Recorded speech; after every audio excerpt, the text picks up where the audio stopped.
The Quiz Kids, presented by the makers of Alka-Seltzer and One-A-Day brand vitamins. If a brick weighs 1 pound plus 1/2 brick, how much does the brick weigh? That's the first question for the Quiz Kids tonight. I wonder if you folks at home can work it out before the children get their hands up. Well, you'd better work fast because here they are, the Quiz Kids.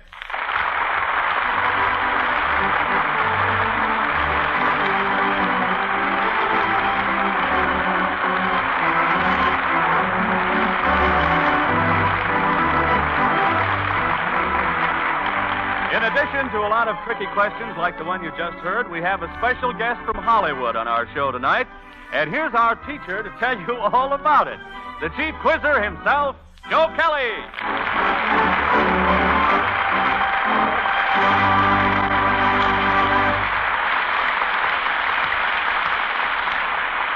Thank you, Bob Murphy, and good evening, everyone. Well, our own quiz kid, Harvey Fishman, is still in Hollywood on a special assignment from the Chicago Times to interview famous movie children. And after we get through with our schoolwork, we're going to switch to Hollywood, where Harvey's waiting with a movie star guest.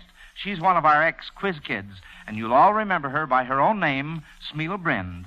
But now, Smela is a famous movie star with a leading role in the late George Apley, and her Hollywood name is Vanessa Brown. It'll be wonderful to hear Smela's voice again in our classroom. Now, quiz kids, let's pitch right into our schoolwork and show Smela that the quiz kids are still a match for tricky questions. Of course, we always call the roll first, so here we go. Patrick?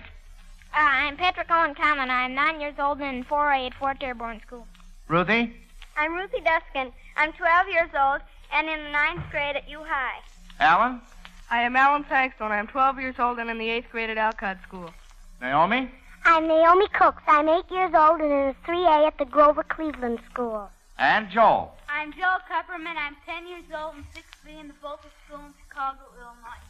Well, what do you know? Our class tonight is one of the youngest in our quiz kid history. The average age is just 10 years old, but just the same, I'll bet these little juniors will do all right on these tough questions I have here. Now, let's see how many of you, if any, have figured out that first question, which incidentally came all the way from Sapporo, Hokkaido, Japan, from Lieutenant Ben Snyder of the 11th Airborne Division. If a brick weighs 1 pound plus 1/2 brick, how much does the brick weigh? Well, I see 4 hands up, but Joel had his hand up first. All right, Joel. Well, if subtracting the half of brick from the whole brick, you got 1/2 of brick equals 1 pound, so therefore the brick equals 2 pounds. 2 pounds is right. That's absolutely right.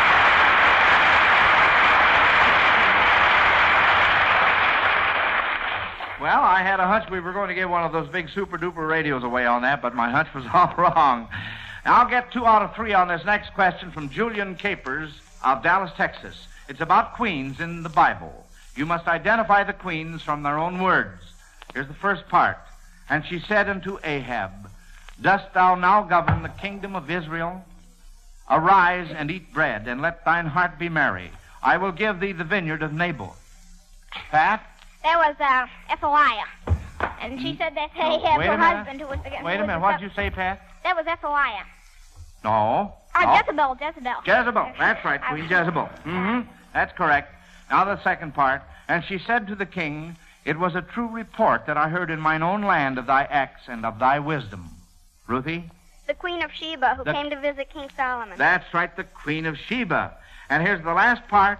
And she answered, If it seems good unto the king, let the king and Haman come this day unto the banquet that I have prepared for him. Naomi? Esther. Queen Esther, that is right. Nice going, kids.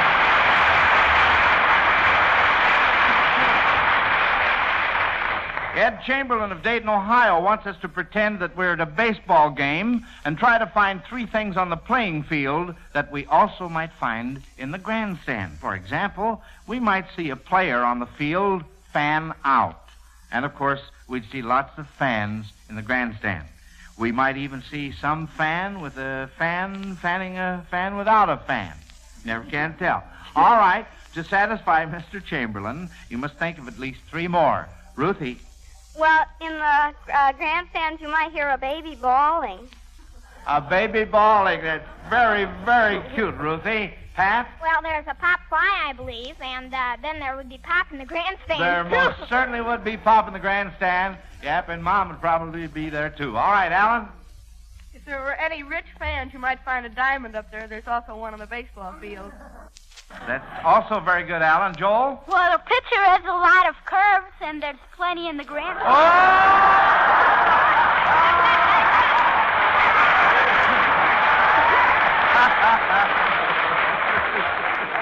And how, Joel? And how? Ruthie, I think, has thought of another one. All right, Ruthie. Well, if somebody was hungry and hadn't finished their lunch, they might be eating from a plate. Eating from a plate. Yes, sir. Well, say, those were all fine, kids, and that was a lot of fun. Now, here's a good chemistry question from David Sursa of Muncie, Indiana. The objects in the following groups have a chemical element common to the entire group. You name the element they have in common. 2 out of 3 on this one. Now, here's the first group. A diamond ring, a lump of coal, and a piece of pencil lead. Ruthie? Carbon. Carbon, that's right. In the pencil lead, it's in the form of graphite, and in coal, it's all mixed up with a lot of impurities. And the diamond, it's in a very hard form. That's right. Mm-hmm. Well, all we were asking for was the common element. All right, now, here's the second group. A match, a lemon phosphate, and a bag of fertilizer. Alan? Nitrate? No. Phosphorus? Phosphorus, that's right. And in this third group, what compound do the following have in common? A piece of dry ice, a bottle of soda pop, and a fire extinguisher. Ruthie? Carbon dioxide. Carbon dioxide, that's right. Hey, we're just breezing through these questions tonight. Now, in case you kids haven't made up your minds what you want to be when you grow up, John G. Putman of Oregon, Illinois, suggests 3 vocations found in Gilbert and Sullivan's songs. Irma Glenn will play the numbers on the organ, and you try to ferret out the vocations. Now, try to get all 3. Here's the first one.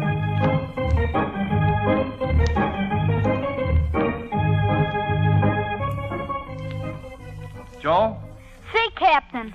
And why do you say sea captain? Because I'm the captain of the Pinafore. That's right, By Joel. Gilbert. That's right. A sea captain. Mm-hmm. Or any kind of a captain. Now, let's listen to the next one.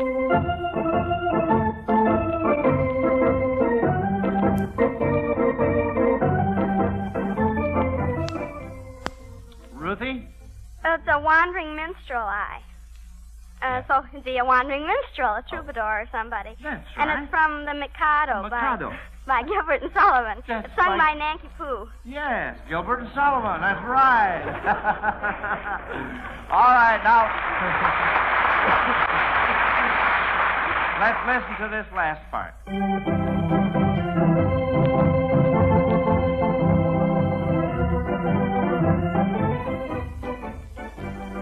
Ruthie again. Well, for I am a pirate king from Pirates of Penzance. Well, is that really the name of the selection? Oh, better far to live and die. Oh, better far to live and die. That's right.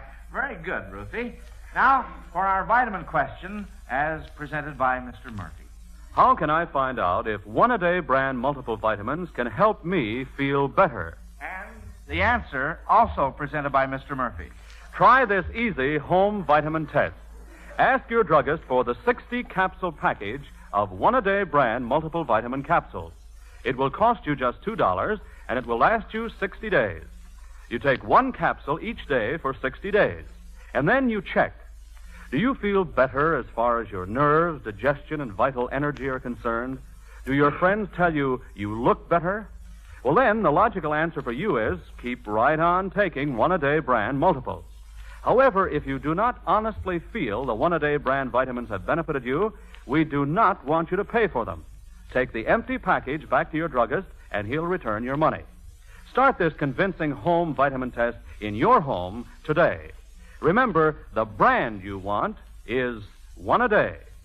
Now let's have some more schoolwork, Mr. Kelly. Coming right up, Robert. Now, kids, here's a question that makes me dizzy just to read it, so pay close attention. It's from Marilyn Jobst of Davenport, Iowa. There are 3 horses named Left, right, and wrong. They are hitched with right on the left, left in the middle, and wrong on the right. Then they are changed with wrong on the left, right in the middle, and left on the right. Then the outside horses change places. In what position is wrong? Ruthie? On the left. Because No. you just said that wrong was changed to the right. Well, that's right. So if he changed places with the other outside horse, who must be on the left, then he would be on the left. Well, now let's wait and see. Now, Joe has... Wasn't he in the center? Are you asking me? I'm telling you. I told you this made me dizzy even to read it, kid. Pat? Well, I'll take a guess, since two of them are guests, so I'll say the right. Well, you couldn't be wrong. I mean, Alan?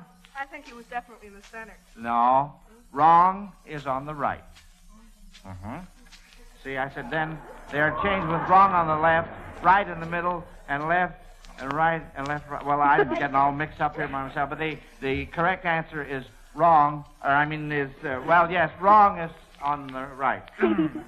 Next question. We have a miss here, by the way.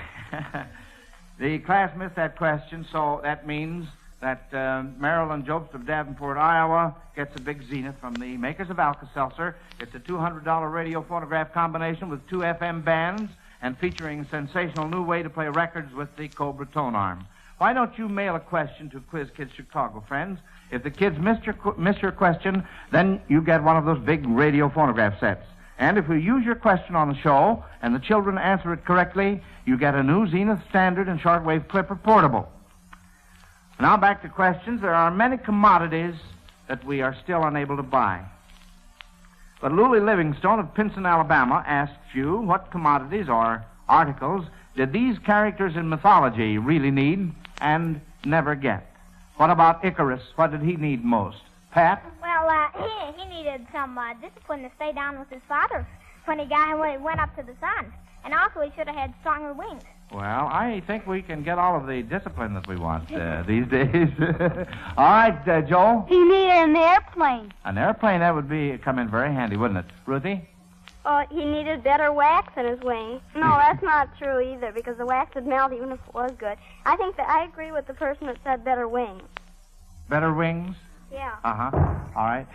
Alan? I think that some of the plastics, like Bakelite, should take the place of the wax. Possibly. Well, those are all good suggestions. How about Niobe? Ruthie?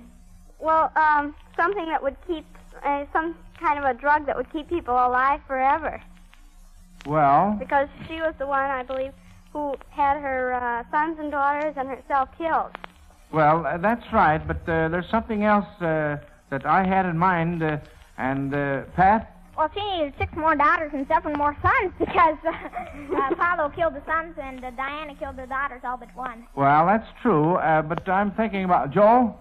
Well, she'd probably need a big sheet of metal to cover themselves so they'd hide. Well, I was thinking that when she was transported by a whirlwind to the top of the mountain, where she remained with her tears flowing unceasingly, so naturally, I thought possibly she might be able to use some handkerchiefs, some hankies, or some Kleenex, something like that. All right, how about Phaeton? Phaeton, Pat? Well, he had to be a good driver because he drove the chariot of the sun. Yes, he did, and also he might need a stronger whip. A stronger whip? Reins to keep the horses. Stronger reins. Ruthie? Well, he needed some kind of a thing that would keep him up into the air because, maybe wings or maybe some kind of a lifting thing, like a balloon or something, because when he fell from the chariot, he sure needed something. He certainly did. You bet. Joel? Well, he needed good trained steeds, and also he needed a road under him. Strong road under him. Well, so far so good. However, you quiz kids missed one part of that question. That means that Lully Livingstone of Pinson, Alabama, who sent in the question, gets the big $200 Zenith radio phonograph set. Now, since We're cutting in our roving quiz kid Harvey Fishman from Hollywood again tonight. Let's see how well you quiz kids here in our classroom know your movie stars. Mrs. Esther Norman of Moline, Illinois, wants you to imagine you are approaching a movie set and you overhear the following stars speaking. What typical or characteristic expressions might you hear? First star that you hear speaking is Katharine Hepburn. Ruthie? Oh, really, I am. It's all right, Ruthie. And how about Judy Canova? What might she say, Alan? Let me see. It was back at some sort of junction, but she talked like a farmer. Let me see. How did she talk? How would she? Can't you remember how it sounded? I can't imitate her. You can't imitate her? Any of you other children? How about you, Naomi? Well, I think I can, but I don't know what she says. So I couldn't imitate her. She might say anything, some little expression, if you listen to her on the radio, that you might recall, and you possibly might be able to say it just like she would say it. Can you, how would you say it's a nice day or something like that? Or how have you been? Or what's cooking or something like that? How would she say what's cooking? Well, let's see. Alan has his hand up. Well, Pedro would come in there and say, Buenas noches, senorita, and she'd say, Buenas noches to you, too, Pedro. That's all right. That's very good. You know, all right, Naomi. Well, I could imitate Pedro, but I don't know about... Oh, you can imitate Pedro. Fine, let's hear you imitate him. Pardon me, senorita, for speaking in your face.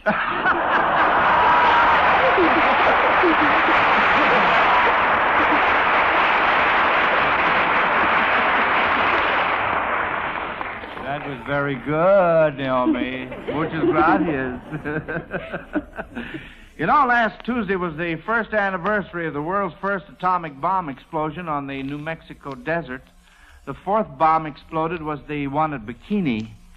C.L. Wilson of Pittsburgh, Pennsylvania, wonders whether you can answer these questions 2 out of 3. First, how many ships were sunk at Bikini? Pat? 18, I believe. No, sorry. Joel? 15? No. Ruthie? I think it was 5 sunk and in the teens injured. 5 sunk. That is right. Mm-hmm. Within what radius from the actual explosion were ships damaged? Within what radius from the actual explosion were ships damaged? Joel? Well, I know it was supposed to be 6 miles around. Oh, no, son. No. Alan? I think that was 2 miles. No. Ruthie? 3 miles? No, I'm... Pat? 10 miles. No, I'm afraid you're guessing. 3/4 of a mile. Tell me this. When will the next atomic bomb test be made? Joel?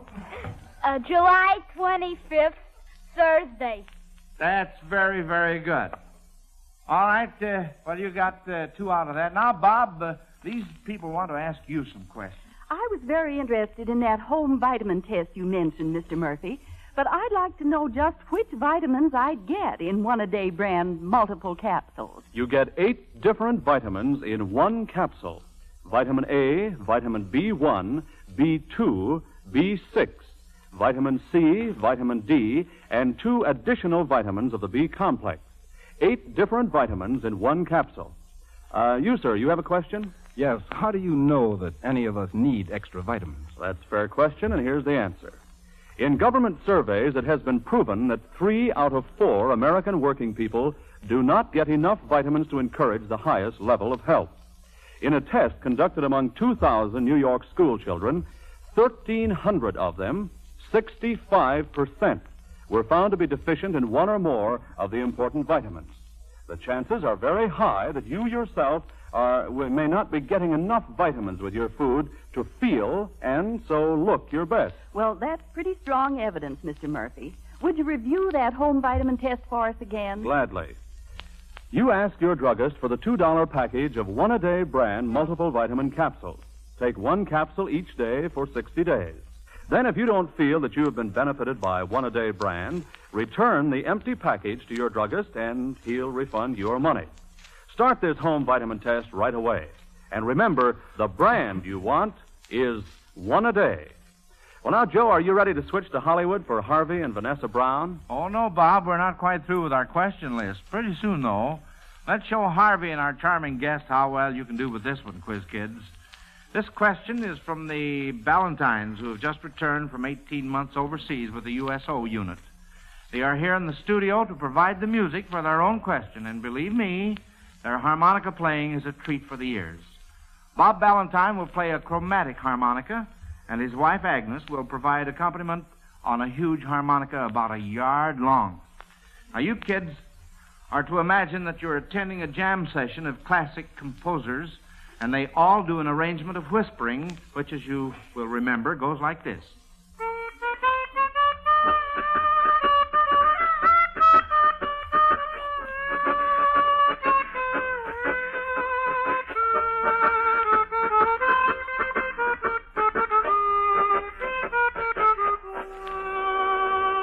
Now then, you will hear three variations on that theme as three classic composers might have written it.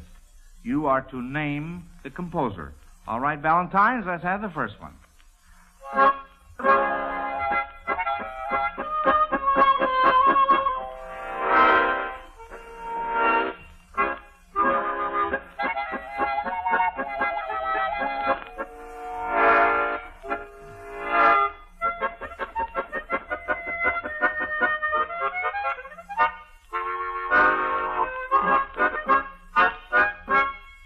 Ruthie? Well, would that have been Ravel? No. No? Joel? Would it have been Bach? No, you mean Bach, Joel? No. No. You can take... you give up on that? Pat, did you have your I was going to say Beethoven. No. Ruthie? Brahms? Brahms. Well, it sounded slightly like his Hungarian Dance No. 5, the Well, rhythm of it. Slightly. I think you have something there. And also a little bit of Hungarian Dance No. 6 in there, too. All right, let's listen to the next one.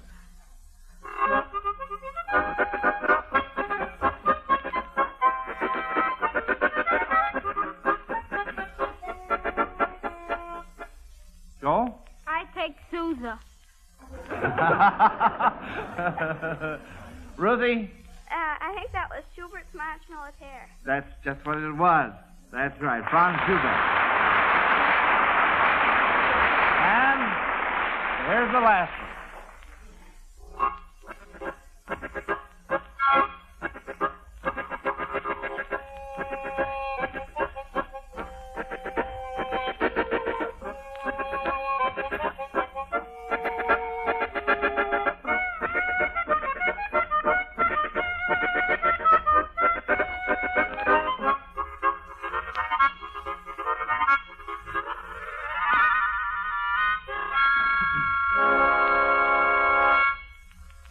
How about that one, children? Ruthie? Maybe that's Ravel. That's just who it is. Ravel. Very, very good.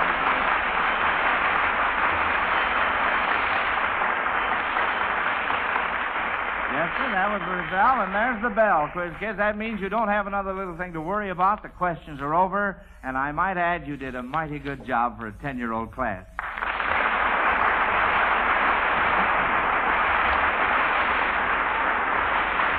And now we all climb up on radio's magic carpet and whisk away across the country to Hollywood, where Harvey Fishman is waiting to interview our special guest from Movieland. She's the charming young starlet Vanessa Brown. You'll all see her soon playing the role of Agnes Willing in the movie production of the late George Apley. But you Quiz Kid fans remember her on our program many times when she was just a little girl Quiz Kid named Smela Brind. And my goodness, how time passes. Smela's grown up into a lovely young lady who marries George Apley's son in the picture. We're all aboard, Harvey, and in just about 5 seconds, we'll be right there with you in Hollywood. Thanks, Mr. Kelly. Hello again.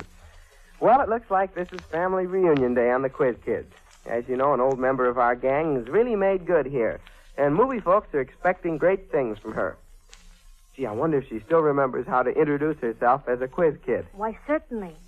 My name is Vanessa Brown. I'm a junior at UCLA. I'm 18 years... Oh, what am I saying? I'm 16 years plus. Gosh, you look good. Thank you, Harvey. So do you. How you've grown. Friend butter. Yeah, let's do it one at a time. How about you, Vanessa? What's happened to you since you left Broadway and the Quiz Kids? Well, we were lured to Hollywood with a contract. And you've been in a bunch of pictures, I know, because I enjoyed them all. I hope you enjoyed them half as much as I enjoyed making them. Well, what's the nicest thing that's happened to you since you came out here? A Christmas present. A Christmas present? Yes. Mr. Darrell F. Zanuck signed me to a contract last Christmas Eve. Oh, boy, I bet you had a Merry Christmas. A merry year, too. Why, I'm on my second picture for 20th Century Fox already. It's been wonderful. Of all the fine directors we have on the lot, I've had two of the very best. Oh, well, who are you working with right now? Mr. Mankiewicz. J.L. Mankiewicz. He's so... Well, Uncle Joe is wonderful. He must be wonderful. You mentioned his name twice. Well, as long as you're plugging your picture, the late George Apley, you might as well tell us the producer's name. Another grand person, Fred Colmar. Good enough. Any other excitement? Yes, I've done radio work. Why, sure. I heard you as Bernadette on Easter Sunday, Vanessa. Say, do you mind if I call you Van for short? Of course not. Oh, Van. Come. Is that any way for a newspaperman to act? Confidentially, Hart. What's the latest from your Hollywood beat? Oh, hard work.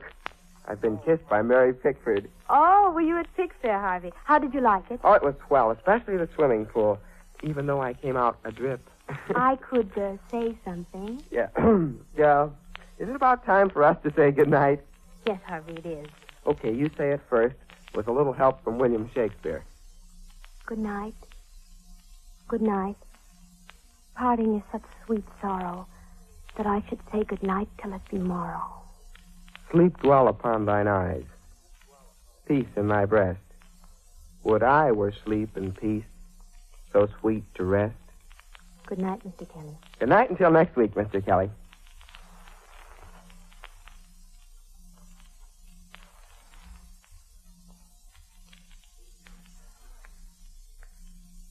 Well, thank you, Harvey, and Vanessa Brown for getting together on a swell interview.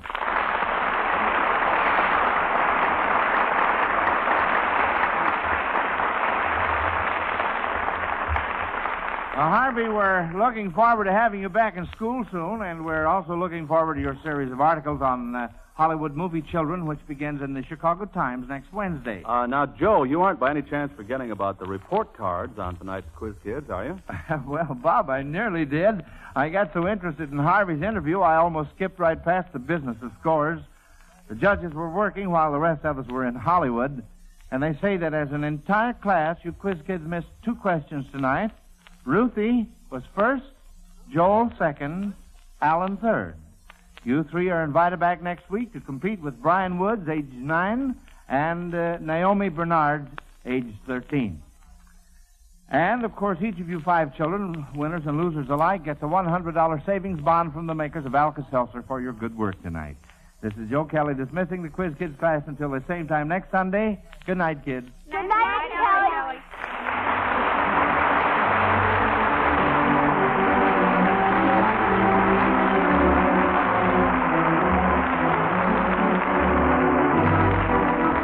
Listen to the Quiz Kids every Sunday night and to Lum and Abner every Monday through Thursday.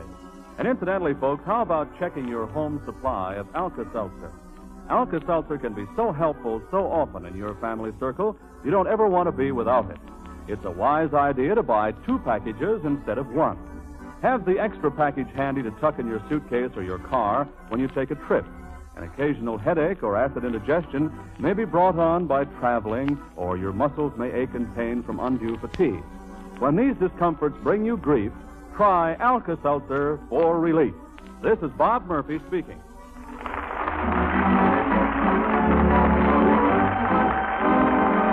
This is ABC, the American Broadcasting Company.